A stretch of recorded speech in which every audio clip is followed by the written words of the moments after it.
everyone. Welcome back to Southern Gal True Crime. Sawade Birdinground has been missing since October 7th, 2024. She was last seen around 11 p.m. the previous night at her family's house in Garryowen, Montana. When her family went to wake her up the following morning, she was not in her bedroom, nor was she anywhere in or around the residence, and she was subsequently reported missing. So Garryowen is a privately owned town in Bighorn County, Montana. The specific area from which Sawade vanished is a very rural area within the boundaries of the Crow Indian Reservation. Sawade grew up on the reservation. She turned 13 years old just a little over 2 weeks before she disappeared.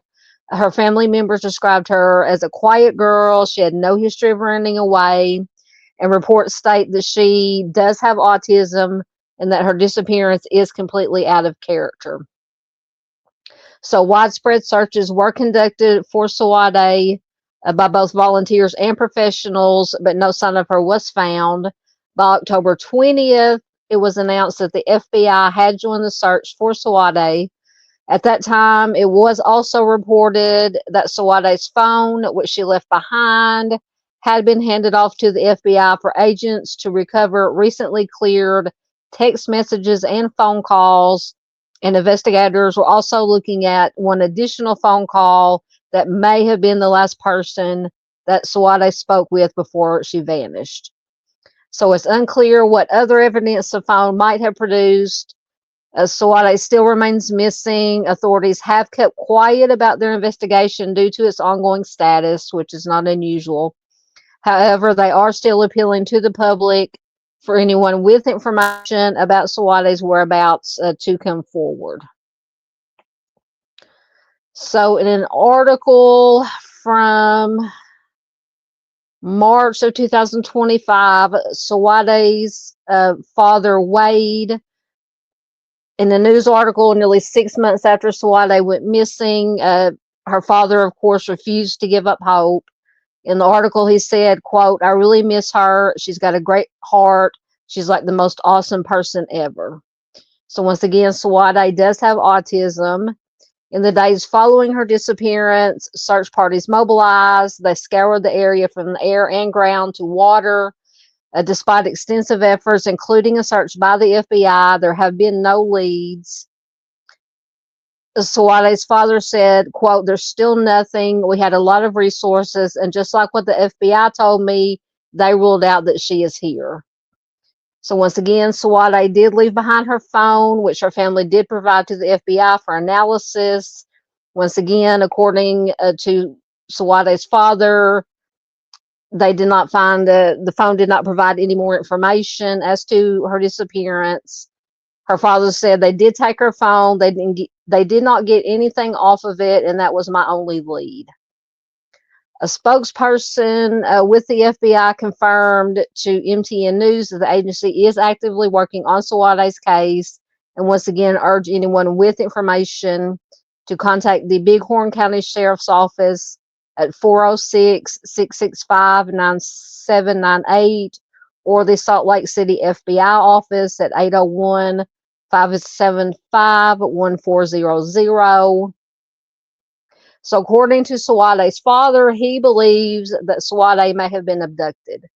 In the news article, he says, quote, "I just don't get how a 13-year-old would take off in this big world." He goes on to say, "I miss your pretty smile. I miss you, Sawade. Come home." Before her disappearance, Sawade's father said that she was thriving in school. She was considering trying out for basketball, and he remained hopeful that one day she will return home. He says, "I pray every day. I wake up. I ask the Lord for help. I tell him to share my strength with her. I will not give up. She's alive. I know it. I've just got to find her." So in June of 2025, a combined $10,000 reward was being offered for information leading to the discovery of Sawade.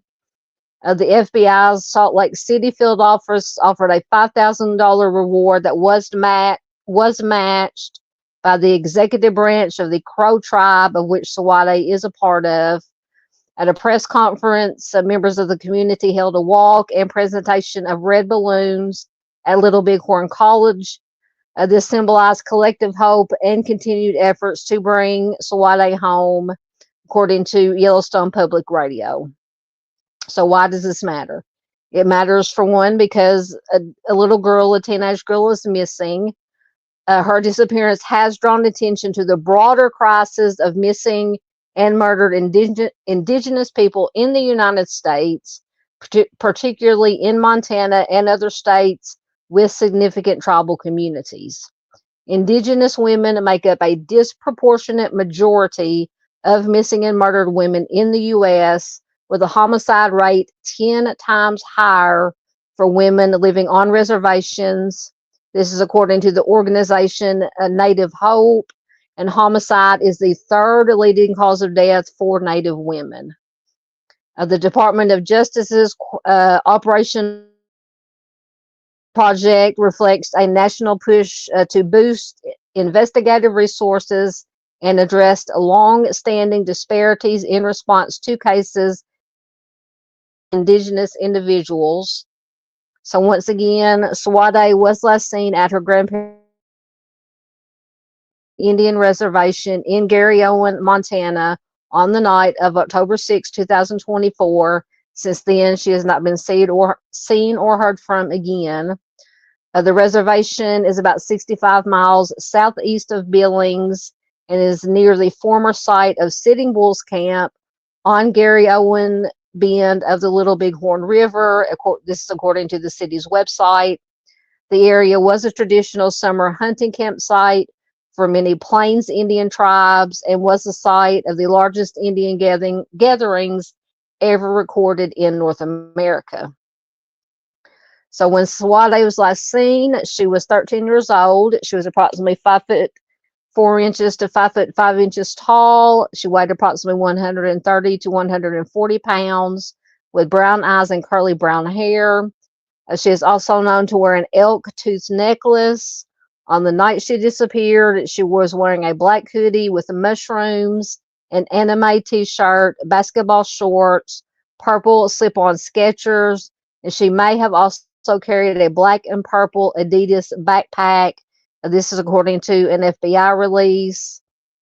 Early searches by the FBI, the Bureau of Indian Affairs, local law enforcement, the community, and the Montana National Guard have led to no confirmed sightings or significant leads, according to a report from a local news station.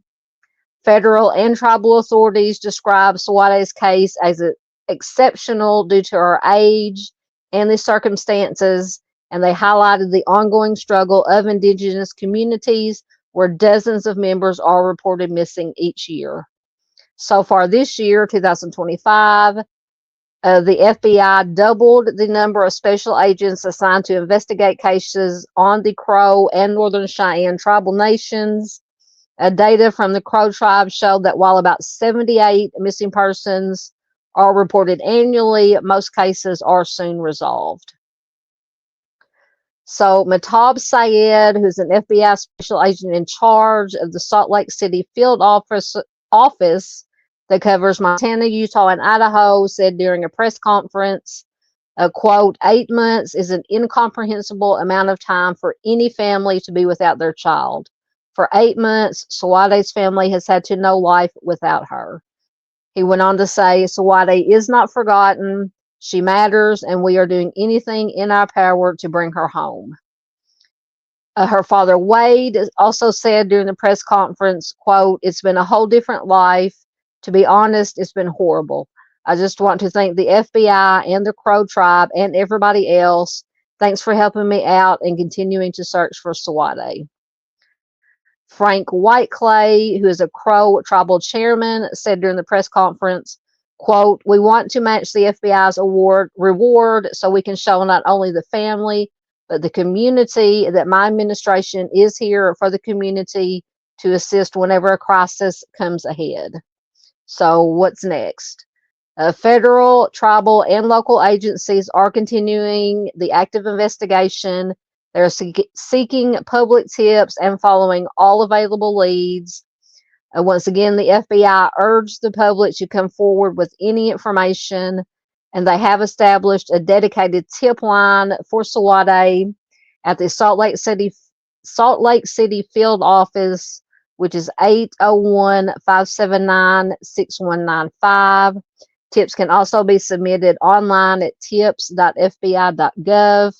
And community leaders also urge the public to remain vigilant and share any information about Sawade on social media and any and everywhere.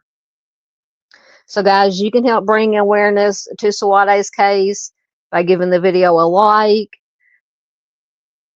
leave a comment below. But the most important thing you can do is share this video anywhere and everywhere you can, so that Sawade's name, her face, her story stays out there, and she is never forgotten. If you would like to learn more about the missing and unsolved cold cases, please consider subscribing. As always, thanks for watching, and I will see you next time.